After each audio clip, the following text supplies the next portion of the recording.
Well, y'all, Bumble walked back their whole ad campaign on celibacy. We are the weirdos, mister. Hi, I'm Audra, and welcome to my channel where I do whatever I want because this is a hobby and not a job.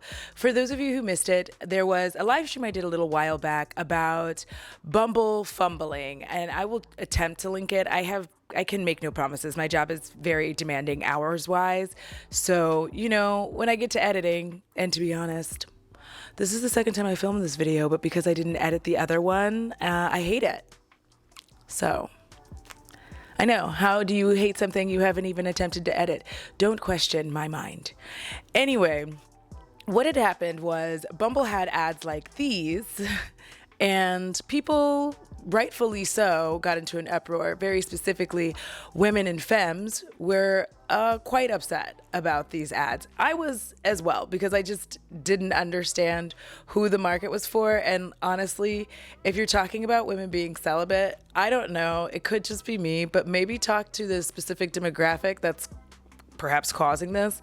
Let's also consider the very real ramifications in some states, a state in which I live, Texas, of not being celibate and ending up in an unwanted pregnancy.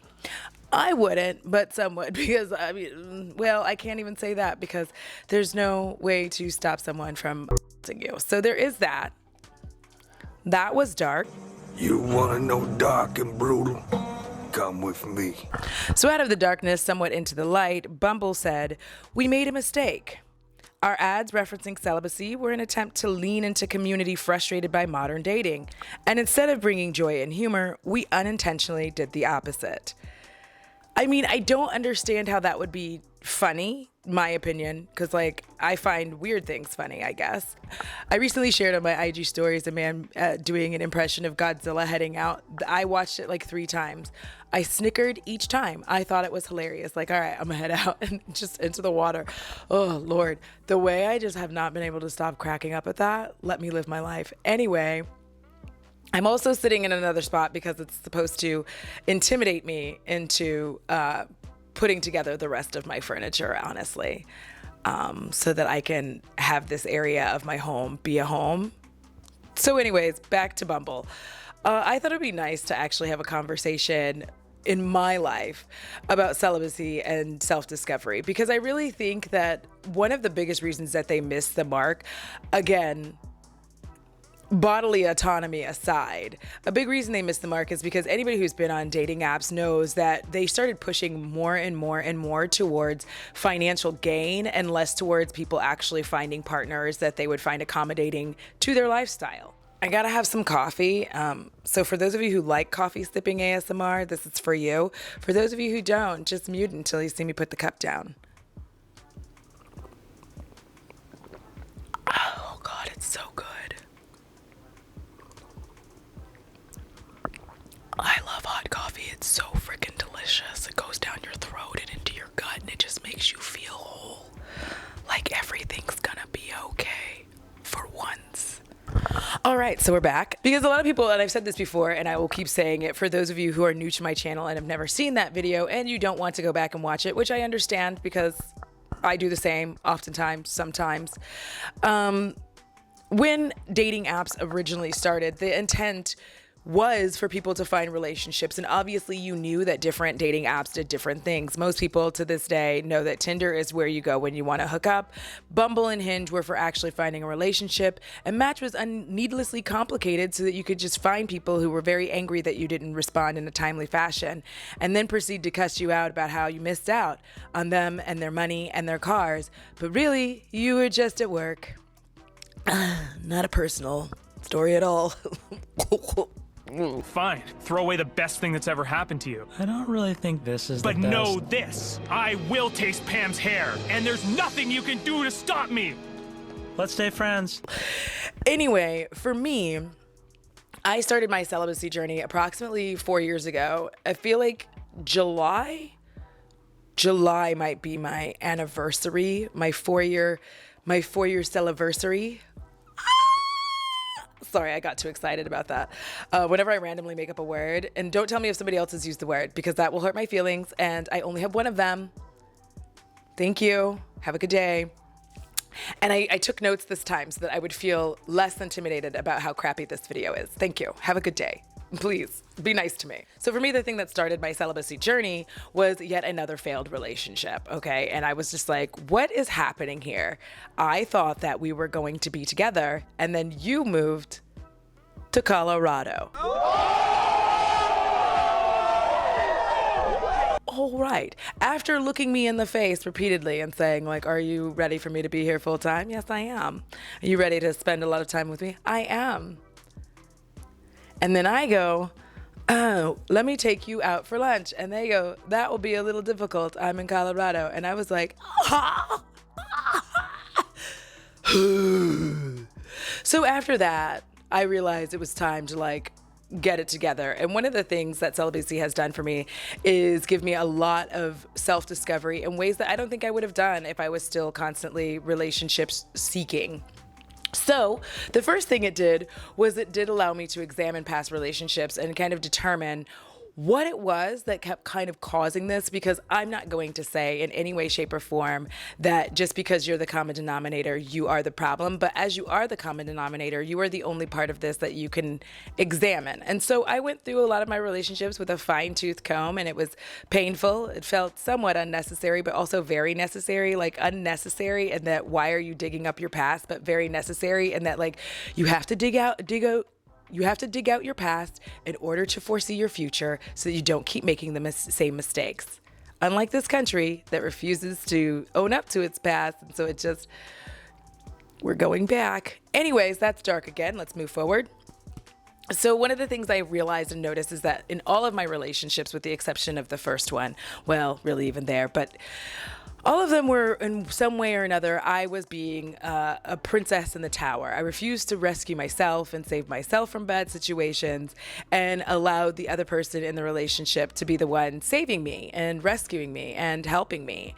And I do feel like that, or no, I know that that is what continuously led me into these poor relationships, these bad relationships, these relationships that were causing me all kinds of drama, problems, and things that I really didn't need in my life.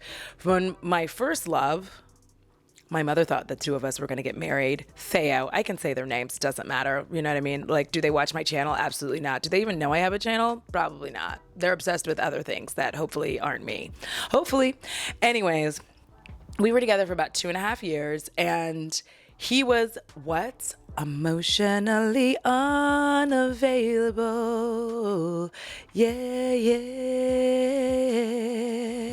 And he said that, basically. He didn't say I'm emotionally unavailable, but he did say I had been in love once, and she ripped my heart out, and I never want to feel like that again. The problem was that even though he was emotionally unavailable, he didn't not love me. He did love me, and I knew that. But he wasn't going to say that, and instead of me just letting go and moving on, I stubbornly persisted like an idiot and kept getting my heart ripped open. The only thing that ended that relationship was that I moved from Los Angeles back to Texas to stay with my mom after I'd gotten into a car accident. Oh my God, it's so good. It's so good. I don't understand. It's so delicious. And back in Texas, I proceeded to find myself with the exact opposite of my last love, someone named Sean, who had no self-esteem, love bombed me immediately, like within 2 weeks of us dating, probably a week to be honest. He said he loved me, and at the time I didn't really understand mirroring, being autistic. I was undiagnosed autistic and undiagnosed ADHD. So I was like, I love you too, babes. Why not? I'll tell you why not. The man had a problem, a lot of problems, as a matter of fact, and he just did not care about anything but me. He was like really kind of creepily obsessed with me, and I was not obsessed with him at all. I was like, please, I don't want to be with you anymore. I had also never been emotionally blackmailed in my life.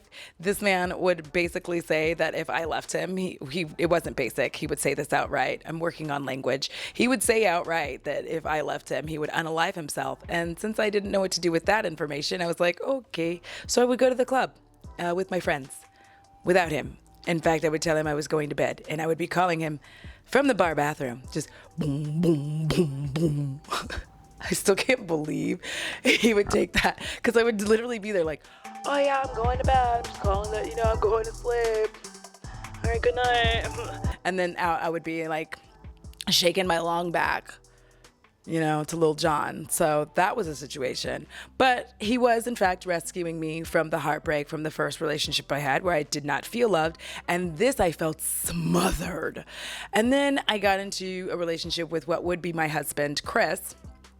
And that was a yikes situation. However, he did rescue me from a relationship I felt like I could not rescue myself from.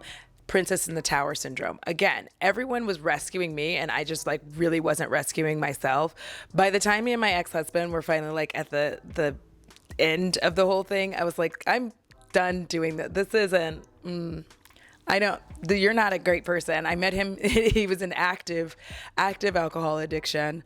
I did not know how to deal with that or handle it. And most of the time I just tried to stay out of the way, tried to avoid the sometimes very aggressive affection.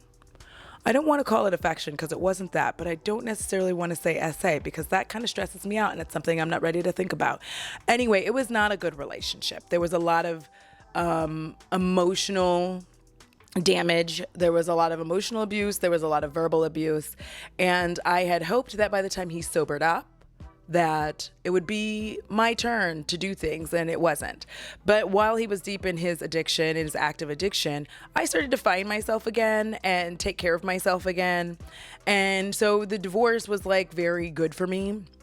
But I feel like going through all of these relationships and being able to look at it through the lens of somebody who was no longer actively trying to find a relationship and was just focusing on celibacy, I really saw that I had a princess in the tower mentality, in which I just kept expecting or hoping that someone would rescue me from a bad situation. And realistically, I needed to get on board with rescuing myself. I needed to reach a point where it was babes, you gotta take care of you. So going through those relationships, it's still opening old wounds in some ways, and it can be painful and it can cause some anxiety and stress, especially if you're doing it yourself without therapy. But I do have really good friends that I'm allowed to just unload this stuff on. Thanks, Em. I love you so much. I appreciate it. Thanks, Jen.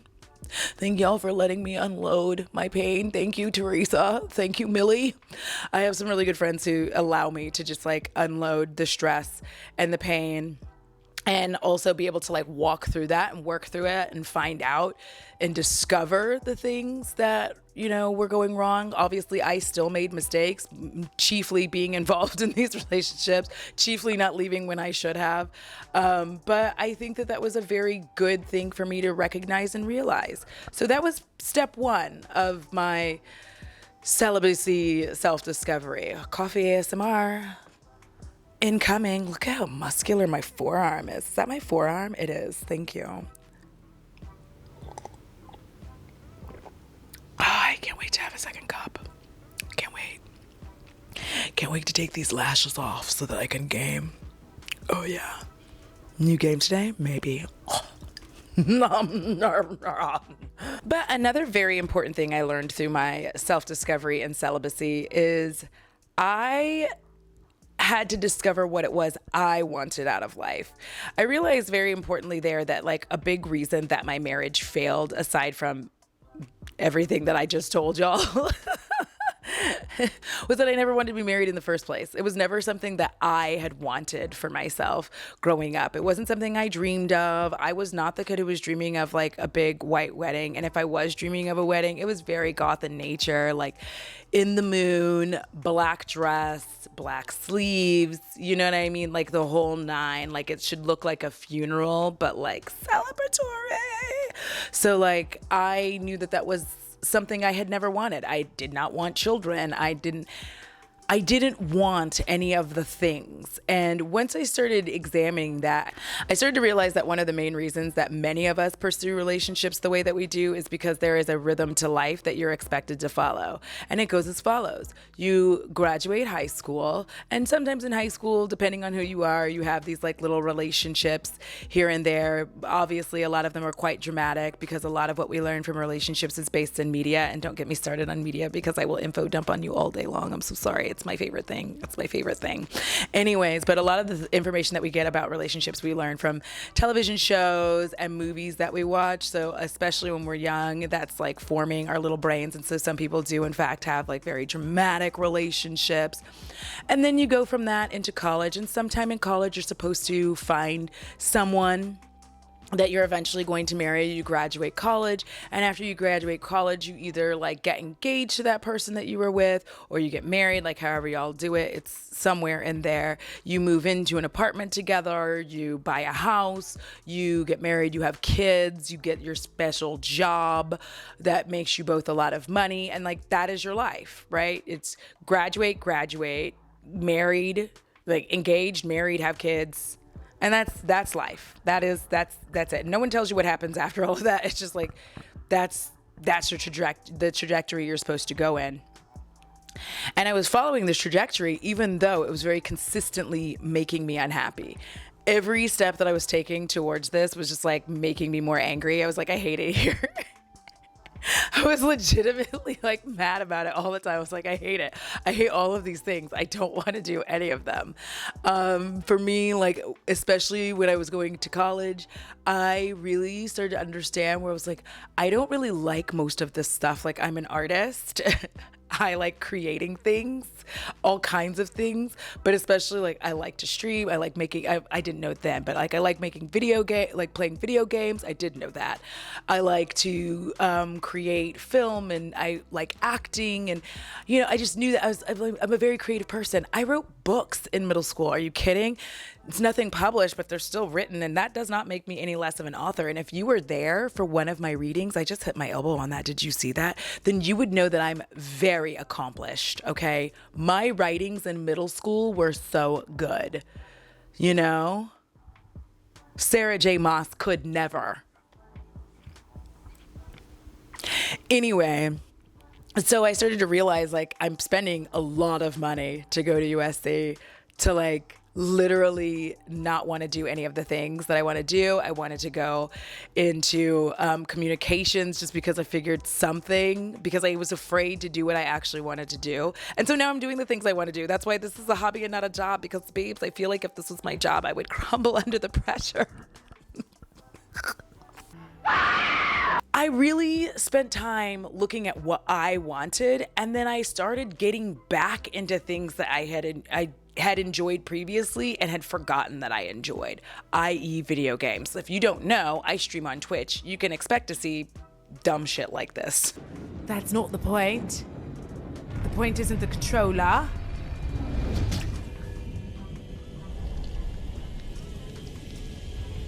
Hey, Cam.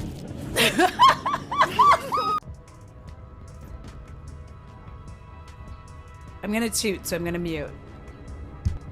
This isn't what I call laying low. Aren't you afraid the police will find you again? Finish what they started. And so by looking at what I wanted in life, I realized that like the work that I was doing was unsatisfactory, even though it made me money. I realized that when I got diagnosed for ADHD, I probably should have gone for the autism as well. I didn't. But when I went for the ADHD, I was positive that that was a problem. So I'm good. And in Texas, right, it's really hard to get an adult diagnosis, to be honest, because it's all children places I've looked. So there's that. Plus, there's a good chance that I might have to escape from this country, and it's a little bit more difficult to do when you have a diagnosis. I mean, I know I'm just saying it on the internet, but they can't do shit to me if I don't have a diagnosis. Like, I can say whatever I want. I'm Peter Pan, bitch. I'm sorry, listen, I'm going off on a rant. But yeah, I started to find out more things that I enjoyed. My former beauty channel was thriving. I was enjoying creating content in a way that I couldn't when I was married. There is a very, like, when I like my friends, I love them so much. And whenever they're sad, Lacey, Spooky Lips and Fat Hips, has seen this. And I think some folks on Patreon and our Patreon members have seen it as well. Very awkward photo when I didn't understand that shit was going onto YouTube. I didn't realize I was like making a channel at the time. But yeah, I started to like really thrive in doing the things that I actually enjoyed. Like, I love doing makeup. I'm gonna bring you in so that you can see this face that I made, because baby, listen, what time is it this morning?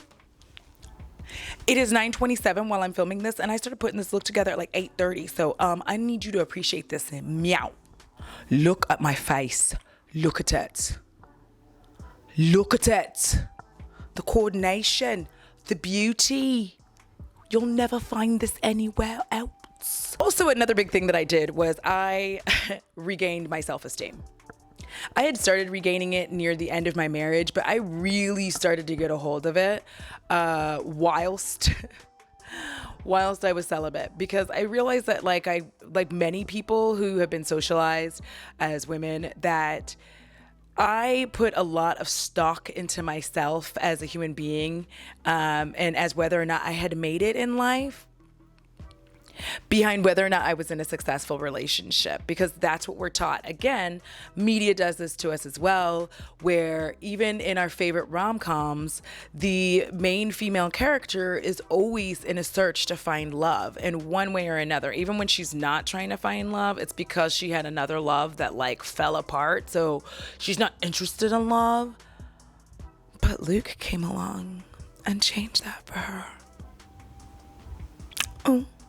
Anyways, and a big thing that helped me with this was celibacy, because I had stopped centering finding romance. The moment I stopped centering romantic relationships, this is the biggest thing that I discovered, was that my familial relationships as well as my platonic relationships started to skyrocket. I think about the fact that I don't think that my friendship with M, Teresa, T, Millie, I don't think I would have even cultivated these relationships had I not been in this mode of celibacy, which I'm still in, babes, because I'll get to that in a minute. But I don't think I would have been able to cultivate that, because I think I would have been so focused on finding a relationship, surfing the dating apps, etc., that my friendships would take a back seat. And I think a lot of people have experienced that when you're spending so much time trying to find love, because your personhood and how well you're doing in life relies very much on whether or not you have a successful relationship. You tend to ignore other people. Like, we have this very large disdain for the friend who abandons everybody when they get into a relationship. But I don't think people understand how much that society expects that of you. It doesn't mean you're a terrible person, because I think most people have done it at least one time in their lives. So, forgive yourself. Forgive yourself, babes, if you've done it. Forgive yourself. Thank you. Please forgive yourself. Because I do think that what happens for a lot of us is we just, again, have that sensation that once you're in a relationship, your friends are their friends. You all share friends. If they don't like somebody that you're friends with, you have to stop hanging out with them. If you're in a relationship, you're not supposed to go out with single friends. There's all these like weird rules and stuff that you feel like you have to abide by, and then you wake up to the reality that like someone who truly loves and cares about you would never want that for you, would never want your world to be small and only them. And somebody who does want that for you is actually trying to actively abuse you. Now we're going to switch sides of the cup so you can see my lip imprint. Oh my God, every time. Each swallow is better, but slightly worse because the coffee has started to cool. I need another cup. I'm having a hard time expressing myself. So me personally, I realized that romantic relationships, the pursuit of romantic relationships was placing me at odds with all of the other things that I wanted in my life, and that I'm now pursuing. Even at my big age of 44, I am enjoying creating content on YouTube, which is notoriously like, if you're old, you better be making old people content. And I'm sorry, but my autism age is 26, so you're stuck with me. My relationship with my mother, which I feel like had been very much damaged in a lot of ways because my relationship with my ex-husband was, as you can see, me living in a house with her. For those of you who don't know, I live with my mom. We bought a house together and like we're living our Golden Girls dreams. Thank you for being a friend. Bum, bum, bum, bum, bum, bum. Living our Golden Girls dreams. All right, I live upstairs, she lives downstairs. Bo has a companion all day, and I get to come home. It's the funniest thing. Listen, I'm going to tell you a side story. It has actually everything to do with being celibate because I would not get to experience this if I wasn't. But I come home, my mom is like sitting in her chair. She has this blue like lazy boy chair and she's got her feet kicked up and she's like laughing and giggling at her programs. Everything she watches is like either from Australia, New Zealand, or like Britain. Like, she's laughing, giggling, kicking her feet up. It's just a delight and a joy. And it's something I don't think I would experience if I hadn't spent time being celibate, because I was no longer actively searching for relationships. And so our relationship blossomed. And I began to think to myself, like, why are we even splitting our resources like this? Like, we were living in the same apartment complex at one point. Like, what are we doing? We were going to move to another complex. And I was like, do you know what? I could be wrong here, mummy. Maybe, perhaps we should just pool our resources. And so we did. And now I'm like really happily living with my mother. And my platonic friendships are getting better. I feel like I'm actually starting to communicate with some of my cousins that I don't really know that well because I grew up in Okinawa, Japan. I was able to connect more with my Blackness in a way that I never would have been able to connect, I think, had I been still actively pursuing relationships. I think when you're pursuing romantic relationships all the time, it consumes everything. So I think that you just spend more time feeling like a failure. You're not a failure if you don't have a romantic relationship, because some people are ace, which is another thing that I did discover. I do have a video around here somewhere, which I will attempt to do that thing that I say that I'm going to do, but I almost never do, which is like link it somewhere. And it probably won't be here while I'm talking about it. It'll just be like somewhere in the video if I do remember. But I will never forget, everybody else was wandering around yowling like cats in heat during lockdown. And I was like, this is nice. This is great. This is good. This is wonderful. And everybody else is like, meow. And I'm just like, all right, what's going on? And that's when I really began to discover, like, I am ace. I don't like it. Alongside all of that, this is when my ability to mask for both my ADHD and autism just died. So I was able to examine the fact that I've never enjoyed it. Like, it's not like it wasn't ever a pleasurable experience. It's that I always found it uncomfortable in one way or another. And I sensorially nightmare. The smells, the sounds, like all of it. My body, listen, I'm going to tell you a little secret. My body was actively rejecting all the things. I was like, no. You know, I learned how to owe very quickly so that it would be over. You know, my whole thing was like, if you're not finished when I'm finished, I don't know what to tell you, but I'm finished. I'm done now. And when I tell you I could do it in like a minute, if that was my superpower. Anyways, I discovered that I was ace, and I really started to examine like how weird it was. I had a notebook similar to this. It was a little black notebook. It didn't have the glitter. Which is kind of sad. But I would like, I'm telling the internet, I would write down the name of the person, the experience, and kind of rate it. I don't have the book anymore because, you know, once you get married, you gotta throw that away. But like I would kept it and was be like, it was on the carpet, rug burn, do not recommend. Don't do it on the floor, it hurts.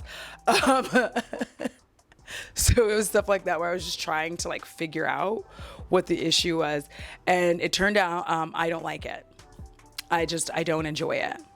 Although I will say the funniest thing about discovering your ace and joining the ace community, especially the Aro ace community, which is Aromantic for those of y'all who don't know. Happy Pride! Is that we are the dirtiest hornballs on the planet. Like, if you want to hear some freak shit, anyways, I'm gonna let that go. But I discovered that I'm part of the Aro Ace community, Aromantic, in that like I use that term very specifically because I think that I always like the idea of a relationship. You know what I mean? I want to be in one, but like long distance, and I'm gonna see you like maybe twice a year in your country. You know what I mean? I'm gonna fly to your country. I'm gonna be there for maximum a week. I should also have my own room for when I don't want you to touch me anymore. And then I'm gonna come home and we're gonna like still love each other through text.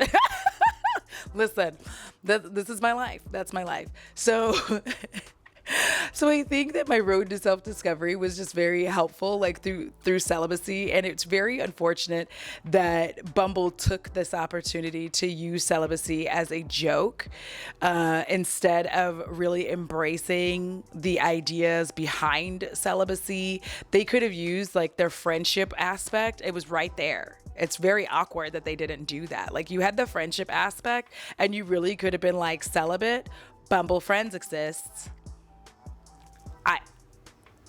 I don't know why they did that. But if you would like to start your own journey of celibacy, I have a few tips for you. The first thing being, when you decide to start this, don't have an end date in mind. It's really important that you don't have a specific end date. I say this because if you put like, oh, I'm going to be celibate for 1 year, for most people, especially neurotypical people, you're not actually practicing celibacy, because a lot of times, and I'm not trying to be mean, I'm just saying what you're more than likely going to do is be setting a date for when you can get busy again, instead of spending time discovering yourself and your goals and your joys in life, right? So you're going to just be like sitting there thinking about when you can instead of you and what you need. Another thing is to try to join, any online communities that you can that are also celibate or that are practicing celibacy, so you can talk about things. And your celibacy does not have to include like zero diddle time. You can diddle all you want to. I just listen. My old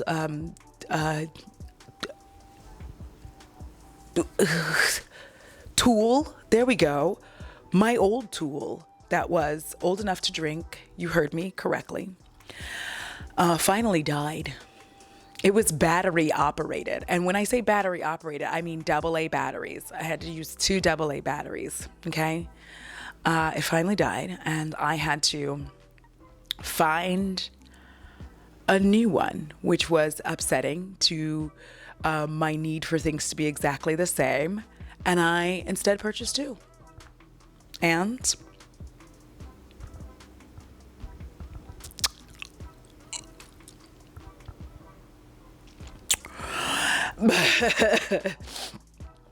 but also prepare yourself for the fact that like the longer that you're celibate, the harder it is for you to give 2 shits about being in a relationship, because the amount of respect and love that you have for yourself goes up so high that you literally cannot take any bullshit. Like, not any.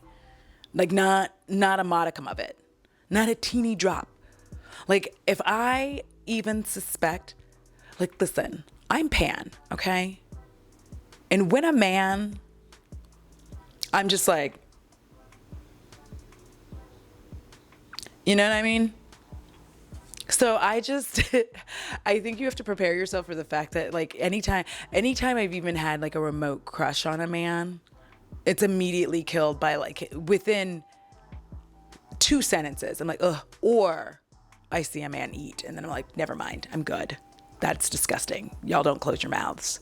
However, women, that's a struggle in and of itself. Good. The ladies are like really stepping it up lately. They're looking so good this summer. Like, I don't know. Listen, I would like to say thank you to lockdown because it brought all the big girls out and y'all out here with your bellies out. And let me just tell you, thank you. Thank you. Keep being out there with your thigh meat out, your booty meat, any meat you would like to share. Just put it out there. I'm looking respectfully. And that's the thing. That's it. That's all, you know, just enjoy it. And remember that when a man tells you that you're going to grow old with cats, like, who cares, bro? I'm still choosing the bear and the cats and the dog over you every time. It fulfills me greatly. They're wonderful. They don't disappoint. And that is it. That is all. That's all I've got to say for today. And until next time, which I don't know when that will be because, again, hobby, not a job. And my job is killing me with the hours. I am so pretty and so are you. Okay, so I have a question. Is anybody using the or the setting, or are we all just using the or the